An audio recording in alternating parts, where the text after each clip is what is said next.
RPC RPC RPC जमा कानून सरकार कर्णेश्वर सरकार कर्णेश्वर सरकार कर्णेश्वर सरकार। नहीं मिलता है तो हम हमारी बातों को इंटरनेशनल स्टेज के ऊपर लेके जाएंगे और पूरी दुनिया के सामने हम एजिटेशन करेंगे। आज भले ही हम लोग नागपुर में कर रहे हैं, लेकिन नागपुर से ये हमारी आवाज़ हम भारत सरकार तक पहुंचाने की कोशिश करेंगे और साथ साथ अरुणाचल प्रदेश के सरकार को भी बताना चाहेंगे कि भाई हमारी जो न्याय है, हमें हमारा न्याय वापस चाहिए। जो हमारा रेसिडेंशियल प्रूफ सर्टिफिकेट जो तुमने छीन लिया हमसे, वो हमको वापस बहाल की जाए। ये हमारी अभी मांगे हैं और ये इनको करना ही पड़ेगा, क्योंकि अगर नहीं करते हैं तो कॉन्स्टिट्यूशन का वायलेशन हो जाएगा।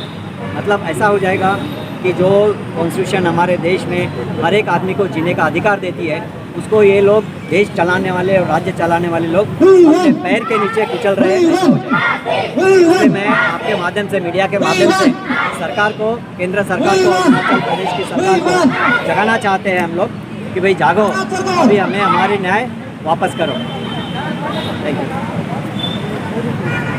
पीपल और जस्टिस एंड पीस और हमारा मीडिया पार्टनर आवाज इंडिया टीवी, इनके माध्यम से आज हमने नागपुर के इस पवित्र संविधान चौक पर एक दिन का जो धरना कार्यक्रम रखे हैं। ये जो नागपुर शहर है, ये ऐतिहासिक शहर है। बड़ी बड़ी आंदोलनें इस शहर से हुए हैं, जो बुद्धिस्ट मूवमेंट्स को और अम्बेडकराइट मूवमेंट को दिशा दिखाने वाले ठहर चुके हैं। तो ऐसे ही एक आंदोलन के नगरी में से आज हम हमारे जो अरुणाचल प्रदेश में जो हमारे भाई लोग, जो हमारे भाई बहने हैं, जो बुद्धिस्ट है, उनकी आवाज़ अरुणाचल प्रदेश के सरकार को ही नहीं तो केंद्र सरकार के कानों तक पहुंचने के लिए ये एक दिन का धरना कार्यक्रम यहाँ पे आयोजित किए हैं। और इसके पीछे का मुख्य उद्देश्य यह है कि जो अरुणाचल प्रदेश सरकार ने जो आरपीसी है, रेसिडेंशियल प्रूफ सर्टिफिकेट, जो इनको मिला करती थी, वो इन्होंने निकाल दिया है। तो वो फिर से बहाल करने के लिए ये आंदोलन यहाँ पे किया जा रहा है।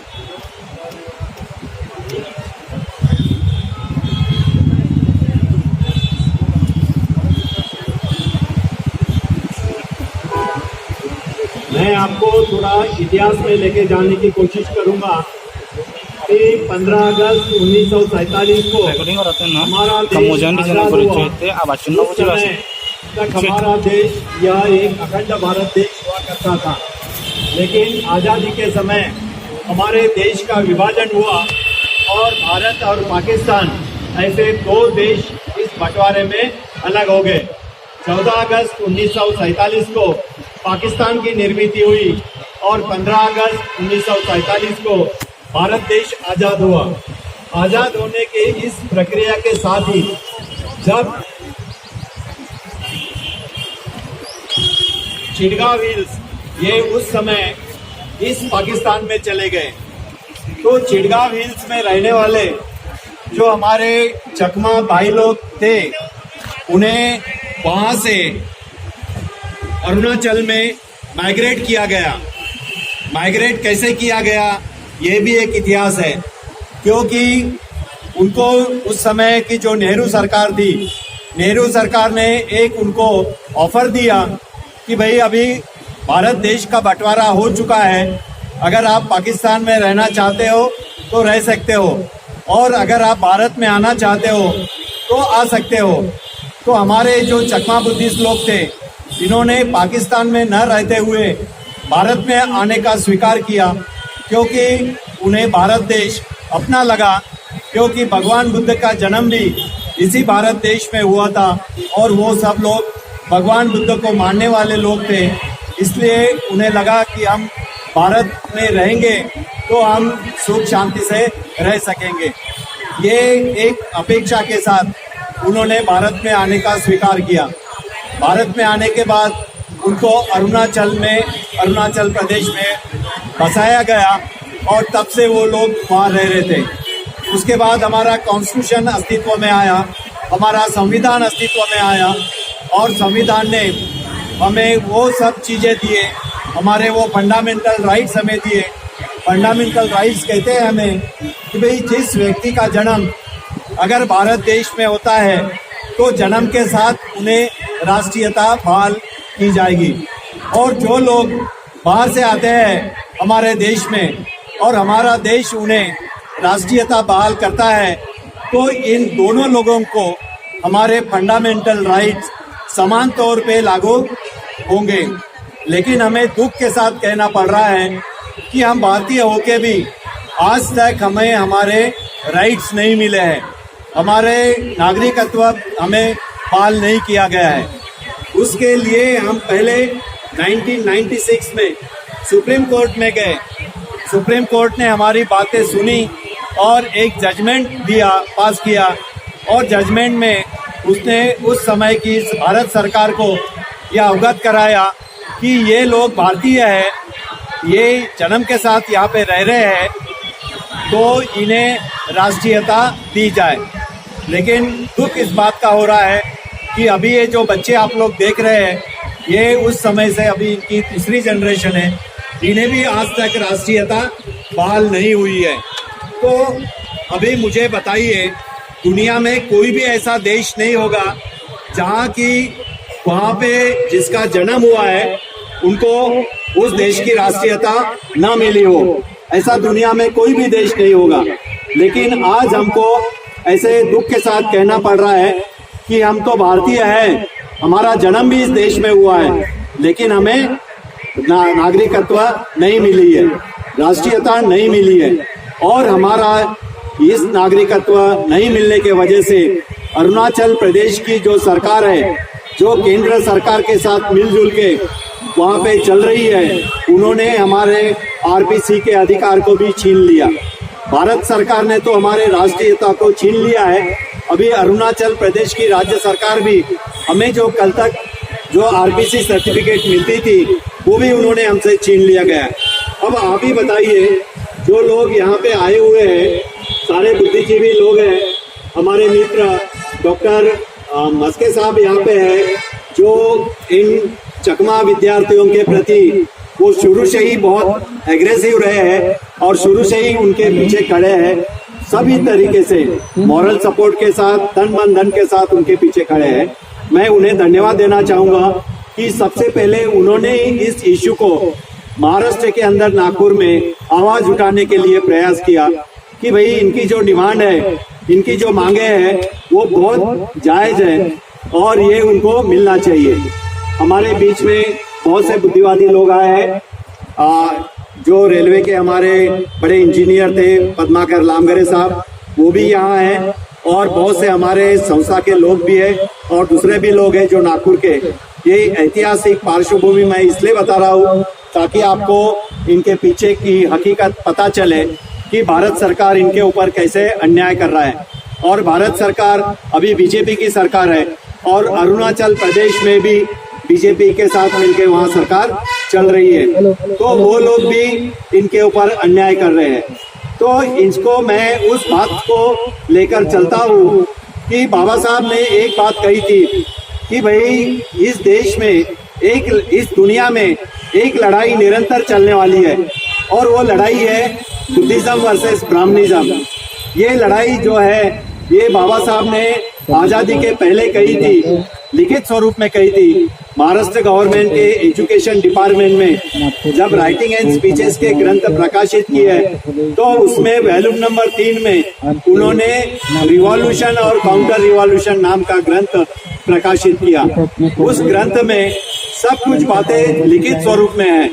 तो मैं आपको उसकी याद इसलिए दिलाना चाहता हूँ कि भाई ये जो काउंटर रिवॉल्यूशन की बात आप बाबा साहब ने कही थी, आज ये जो बच्चे हैं ये यहाँ पे बैनर लेके अपने अधिकार के लिए जो बैठे हैं, मैं इनको उस बात के तरफ लेके जाना चाहता हूँ कि यह एक काउंटर रिवॉल्यूशन है और ये दुनिया में चल रही है। भारत देश में इसकी शुरुआत हो चुकी है इन्होंने इसके पहले एक बड़ा एजिटेशन जंतर मंतर पे किया था 8 जनवरी को, और वो उसमें करीब 20,000 तक लोग जमा हुए थे।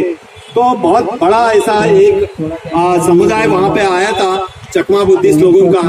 मैं यहाँ बैठे हुए जो अम्बेडकराइट बुद्धिस्ट लोग हैं और जो बाबा साहब को और बुद्धिज्म को मानने वाले लोग हैं, उनको मैं आग्रह पूर्वक एक बात कहना चाहता हूँ कि ये जो अरुणाचल प्रदेश के चकमा बुद्धिस्ट लोग हैं, ये कोई बाहर से आए हुए नहीं है, ये हमारे ही भाई बहने हैं। तो इनके जो मांगे हैं, इनके साथ में हमने पूरी ताकत के साथ खड़ी रहना चाहिए, ताकि भारत सरकार इनके आवाज के साथ साथ हमारी भी आवाज सुने। सुप्रीम कोर्ट ने 1996 में पहला अपना जजमेंट जब इनके बाजू से दिया और भारत सरकार को बोला था, जो भी सरकार उस समय थी, कि भाई इनको इनकी राष्ट्रीयता बहाल की जाए, तो उस समय भी उस समय की सरकार ने नहीं सुना। उसके बाद दोबारा ये 2015 में फिर से सुप्रीम कोर्ट गए और सुप्रीम कोर्ट में अपनी बात रखी कि भाई अगर हम इस देश में रहते हैं और हमें इस देश की नागरिकता नहीं मिलती है तो हम कैसे जिएंगे? पूरे देश में जो लोग सुख शांति से जी रहे हैं, हम कैसे जी पाएंगे? तो हमें हमारी राष्ट्रीयता बहाल की जाए। तो सुप्रीम कोर्ट को भी उस समय लगा कि भाई ये जो अभी जो जनरेशन है, इनका तो जन्म ही इस देश में हुआ है, तो इनको राष्ट्रीयता मिलना चाहिए। इसलिए उन्होंने 2015 में फिर से सुप्रीम कोर्ट ने उस समय की बीजेपी की सरकार जो 14 के बाद आई थी, उनको वापस कहा कि भाई इनकी जो मांगे हैं वो बहुत जायज है और इनको इनकी राष्ट्रीयता मिलनी चाहिए। लेकिन आज हम देखते हैं कि 2023 निकला है और बीजेपी की सरकार चल रही है, फिर भी उन्होंने इस बात को गौर नहीं किया, सुप्रीम कोर्ट के आदेश का पालन नहीं किया, हमारे संविधान का पालन नहीं किया और संविधान को पैर के नीचे कुचलने का काम इस देश की सरकार कर रही है। अभी की जो सरकार है वो भी केंद्र सरकार कर रही है और हमारे संविधान को भी पैर के नीचे कुचला जा रहा है। तो इस एक दिन के प्रोटेस्ट के माध्यम से हम उनको याद दिलाना चाहते हैं कि भाई हम इस देश के नागरिक हैं, जो संविधान इस देश के नागरिक के लिए बना है, उस संविधान का उपयोग हमारे लिए भी होना चाहिए, जैसे बाकी लोगों के लिए होता है। भाई और बहनों, आप लोगों को याद होगा कि ये लोग उस समय इस पाकिस्तान में थे, भारत में आए तो ये कोई भाग के नहीं आए थे। भाग के आने वाले जो लोग थे, अभी हम लोग देख रहे हैं कि अफगानिस्तान से लोग भाग के आ रहे हैं, पाकिस्तान से लोग भाग के आ रहे हैं, उनको बुला बुला के राष्ट्रीयता प्रदान कर रहे हैं, उनके घर घर जाके उनको नेशनलिटी दे रहे हैं, और जिनके अधिकार जन्म के साथ है उनको राष्ट्रीयता नहीं दी जा रही है। यह बहुत दुख की बात है।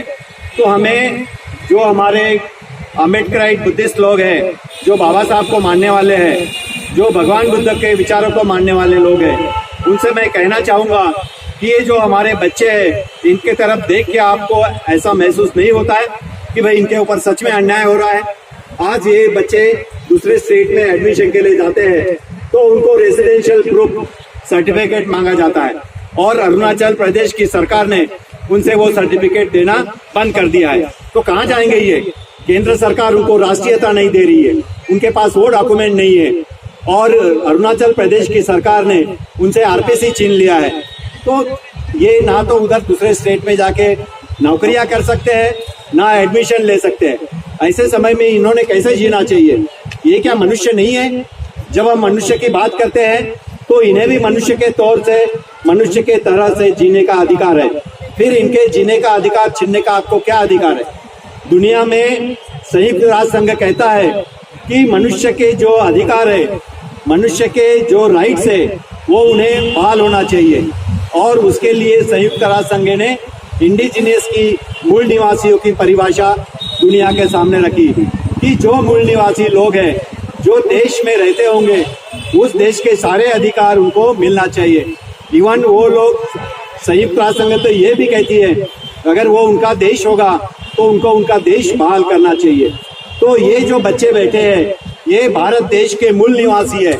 इनको भारत देश ने आदिवासी का तो दर्जा दिया है, लेकिन आदिवासी के कोई भी अधिकार इनको नहीं दे रहे। अब आप बताइए, बुद्धिस्ट करके इनको इनके ऊपर अन्याय हो रहा है, आदिवासी करके भी इनके ऊपर अन्याय हो रहा है। और बच्चे करके, विद्यार्थी करके भी अन्याय हो रहा है, नागरिक करके भी अन्याय हो रहा है। तो क्या करना चाहिए इन्होंने? क्या स्वयं अपने आप को मार डालना चाहिए? ये बच्चे, आपको लगता है इसे कि इन्होंने सुसाइड करना चाहिए? भाई, हम बुद्धिज्म को मानने वाले हैं, इसलिए हम कदापि ये काम नहीं करेंगे कि हम सुसाइड करने का मार्ग स्वीकार करेंगे, क्योंकि हमारा जो मार्ग है वो शांतता मार्ग है और शांत तरीके से हम लोग आगे बढ़ना चाहते हैं। इसलिए हमारी जो संस्था है या नागपुर के जो जितने भी अम्बेडकराइट और बुद्धिस्ट लोग हैं, उनके तरफ से मैं हमारे चकमा भाइयों को एक तो गारंटी देना चाहता हूँ कि आप लोग अकेले नहीं हो। हम लोग जितने भी बाबा साहब को और बुद्धिज्म को मानने वाले लोग हैं, ये आपके साथ तन मन धन के साथ खड़े हैं और आखिर दम तक खड़े रहेंगे। आपकी जो डिमांड है ये जब तक पूरी नहीं होती है, जब तक हम आपके साथ में खड़े रहेंगे। अभी नागपुर के चंद बुद्धिजीवी लोग यहाँ पे आए हैं, वो तो डेफिनेटली आपके साथ खड़े हैं, लेकिन जो लोग नहीं आए हैं उन तक भी हम हमारे मीडिया के माध्यम से हमारी बात पहुँचाएंगे और उनको भी हम पूरी ताकत के साथ आपके पीछे खड़े करेंगे। क्योंकि मैंने आपको पहले ही बताया था कि भाई, ये नागपुर में आप जो एक दिन का भले ही आंदोलन कर रहे हैं, तो ये आंदोलन की भूमि रही है और ऐतिहासिक भूमि हुई है। इसी भूमि से हमारा धर्म परिवर्तन भी हुआ है, हमारा एक बड़ा रिवॉल्यूशन हुआ है। वो धर्म परिवर्तन ही सिर्फ नहीं था कि हम हिंदू थे और हिंदू से बुद्धिज्म में आए, तो वो हमारी एक बड़ी क्रांति थी, जिस क्रांति के माध्यम से हमने मनुष्य का जीवन जीना सीखा है। हमें पता चला है कि भाई, हम मनुष्य हैं और मनुष्य के तरीके से जीना हमारा अधिकार है। वो हमारे फंडामेंटल राइट्स है जो हमारे कॉन्स्टिट्यूशन ने हमको दिया है। तो वो हमारे फंडामेंटल राइट्स जब तक हमें मिल नहीं जाते, हमारी लड़ाई निरंतर चलते रहेगी। हम कोई बांग्लादेश से आए हुए नहीं हैं। पार्टीशन हुआ ये हमारे हाथ में नहीं था, ये तो तुम जो राज्यकर्ता लोग थे उन्होंने इस देश का डिवीजन किया, पार्टीशन किया। हम तो उस समय, हमारा तो जन्म भी नहीं हुआ था, लेकिन हम लोग भारतीय करके चिड़गांव हिल्स में रह रहे थे। क्या हमारा वो दोष था? तो हमारा वो दोष नहीं था क्योंकि हम पहले से भी जब चिड़गांव हिल्स में रहते थे, जब भी चिड़गांव हिल्स जम्मू द्वीप का एक भाग था और हम उस समय भी भारतीय थे और आज भी भारतीय है। आज भी हम भारत माता की जय बोलते हैं। जब हम भारत माता की जय बोलते हैं, भारत भूमि में रहना चाहते हैं, तो आप क्यों हमें बाहर भेजना चाहते हैं? जब हम सब कुछ भारत देश के प्रति निछावर कर रहे हैं, नौछावर कर रहे हैं, हम सब कुछ, हमारा जो जीवन है, हम भारत देश के सुरक्षा के प्रति नौछावर कर दिया है, फिर आप हमारी अल्प सी जो डिमांड है वो क्यों नहीं मान रहे हैं? तो ये हमारा एक दिन का यहाँ नागपुर का जो प्रोटेस्ट है, हम इसके लिए रखा है। कल हम लोग जाके कलेक्टर को हमारा निवेदन देने वाले हैं। ऑलरेडी हमने राष्ट्रपति को हमारा निवेदन दे चुके हैं, प्रधानमंत्री को हमारा निवेदन दे चुके हैं, गृह मंत्री को भी हमारा निवेदन दे चुके हैं। उसके बावजूद भी ये लोग आरसीसी के माध्यम से हमें इस देश से बाहर करना चाहते हैं। हम ऐसा कदापि नहीं होने देंगे। ये लोग सोच रहे होंगे कि जो अरुणाचल में जो 65,000 लोग चकमा बुद्धिस्ट रहते हैं, तो इनकी संख्या कम है, इसलिए इन लोग कोई आवाज़ नहीं कर सकेंगे। लेकिन मैं उन सरकार को भी ये बताना चाहता हूँ कि ये सिर्फ 65,000 चकमा बुद्धिस्ट नहीं है। तो यहाँ जो इस देश में रहने वाले जो करोड़ों बुद्धिस्ट लोग हैं, जो अम्बेडकराइट हैं, वो सब लोग इनके साथ में हैं और जब तक इनकी मांगे पूरी नहीं होती, जब तक इनके साथ में रहेंगे। तो ये हमारी आवाज़ केंद्र सरकार और अरुणाचल प्रदेश की राज्य सरकार के कान तक पहुंचने के लिए ये हमारा यहाँ एक दिन का आंदोलन चल रहा है। और मैं ये भी बात बता देना चाहता हूँ केंद्र सरकार को कि अगर इनकी मांगे, अरुणाचल के चकमा बुद्धिस्ट लोगों की मांगे आप अगर नहीं मानते हो और नहीं उनको बहाल करते हो, तो ये प्रश्न को हम लोग अंतर्राष्ट्रीय प्लेटफॉर्म पे लेके जाएंगे। क्योंकि हमारी जो संस्था है BIBJP, ये अंतर्राष्ट्रीय मानवाधिकार के ऊपर काम करती है, ह्यूमन राइट्स के ऊपर काम करती है और ऑलरेडी यूनाइटेड नेशन में हमारा रजिस्ट्रेशन भी है। तो उसके माध्यम से मैं आपको एक गारंटी तो देना चाहता हूँ कि अगर भारत सरकार के कान तक हमारी आवाज़ पहुँचाने के लिए हम तो कोशिश कर ही रहे हैं, अगर ये ध्यान नहीं देते हैं तो फिर हमें मजबूरन यह बातें अंतर्राष्ट्रीय प्लेटफॉर्म के ऊपर से हमारे सारे बुद्धिस्ट जो देश है उनके पास तक पहुंचाने के लिए हमको मजबूर होना पड़ेगा। फिर आप मत कहिएगा हमको कि देश की बात आपने बाहर क्यों लेके गए, देश का अपमान हो रहा है या देश की बदनामी हो रही है। हम कोई देश के बदनामी करने के लिए नहीं यहाँ बैठे हुए, या हम देश के विरोध में भी नहीं है। हम तो हमारे अधिकार के लिए हमारी लड़ाई लड़ रहे हैं और हमें अपेक्षा है कि आप हमारी जो मांगे हैं, इन मांगों को आप ध्यान से सुनेंगे, ध्यान से पढ़ेंगे।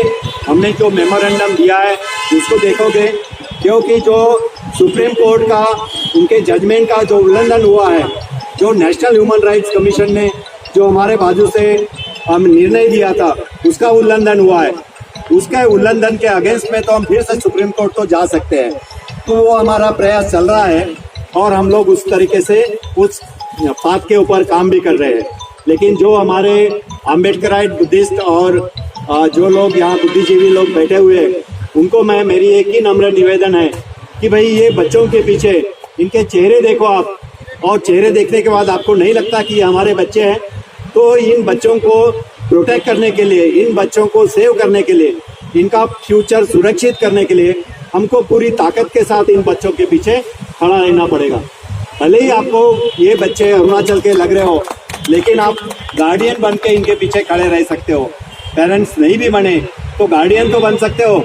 और हमारी यही विनती रहेंगी, यहाँ के हमारे नागपुर के जो बुद्धिजीवी लोग हैं, जो पढ़े लिखे हैं, जो कम से कम इस बात को समझ सकते हैं, उनसे हमारी एक ही विनती रहेंगी कि इन बच्चों के भविष्य सुरक्षित करने के लिए हमको इनके साथ में खड़े रहना बहुत ज़रूरी है। मैं इन बच्चों को भी धन्यवाद देना चाहता हूँ कि धूप इतनी हो रही है, फिर भी सवेरे से कुछ खाके भी नहीं आए हैं, फिर भी यहाँ बैठे हुए हैं। और जो हमारे अम्बेडकराइट बुद्धिजीवी लोग हैं, जो इनको मॉरल सपोर्ट देने के लिए, एक नैतिक बल देने के लिए यहाँ पे आए हैं, उनको भी मैं धन्यवाद देना चाहूँगा कि भाई आपके मॉरल सपोर्ट की इनको ज़्यादा ज़रूरत है। आपके पैसे की इतनी ज़रूरत नहीं है जितने आपके मॉरल सपोर्ट की ज़रूरत है, और वो मॉरल सपोर्ट आपसे हमेशा निरंतर इनको मिलते रहेगा, ऐसी अपेक्षा रखता हूँ। और मैं जितने भी यहाँ पे मीडिया के लोग आए उनको मैं धन्यवाद देना चाहूँगा। उत्तम बाहर से आए हुए हैं, उन्होंने अपनी बात रखे हैं, उनको धन्यवाद दूंगा। मैत्रेय या इस कार्यक्रम को सक्सेस करने के लिए सब एक एक स्टूडेंट के बीच में जाके उनसे बात कर रहे थे, उनको भी धन्यवाद देना चाहूँगा कि भाई उनके तरफ से जितना भी कोशिश उन्होंने की है वो किए हैं। तो और इस माध्यम से ये भले ही आपको छोटा सा दिख रहा हो, लेकिन यह आवाज़ बड़ी है। जैसे कि आपने देखा है कि ये अपनी मांगे मनवाने के लिए जो अरुणाचल प्रदेश सरकार का या प्रेमा खांडू का हाया कर रहे थे, तो ये आवाज़ भले ही यहाँ गूंज रही होंगी, पर ये निश्चित है कि यह आवाज़ उसके तक पहुँचेगी, क्योंकि यहाँ बहुत सा मीडिया है, मीडिया के माध्यम से वो जाएगी। तो मैं आप सभी लोगों को धन्यवाद देना चाहता हूँ, और जो लोग यहाँ उपस्थित हैं उनको भी धन्यवाद देता हूँ। और मैं अपनी संस्था की तरफ से, हम लोग तो आगे बढ़ रहे हैं, इनके पहले दिन से ही इनके साथ में हम लोग खड़े हैं, लेकिन एक गारंटी देना चाहता हूँ क्योंकि हमारे संस्था के वर्किंग प्रेसिडेंट माननीय रजनीश जी मिश्रा में यहाँ पे है, माननीय धनविजय साहब यहाँ पे है, और हमारे सारे कार्यकर्ता लोग यहाँ पे खड़े हैं। इन सब के माध्यम से हम आपको एक गारंटी देना चाहते हैं कि हम निरंतर आपके साथ हैं। आप अपने आप को अकेला महसूस मत करो। जब तक आप यह आंदोलन आगे बढ़ाते रहेंगे, चाहे जंतर मंतर में हो, चाहे मिजोरम में हो, चाहे अरुणाचल में हो, चाहे नागपुर में हो, जहाँ कहीं पे भी हो, हम लोग अम्बेडकराइट बुद्धिस्ट लोग आपके साथ में रहेंगे। इतना कह के मैं आप लोगों के जो पेशेंस रखे उनका मैं आपको धन्यवाद देना चाहूँगा, धन्यवाद देता हूँ। और मेरे 2 शब्द मैं यही समाप्त करता हूँ। जय भीम, जय भीम।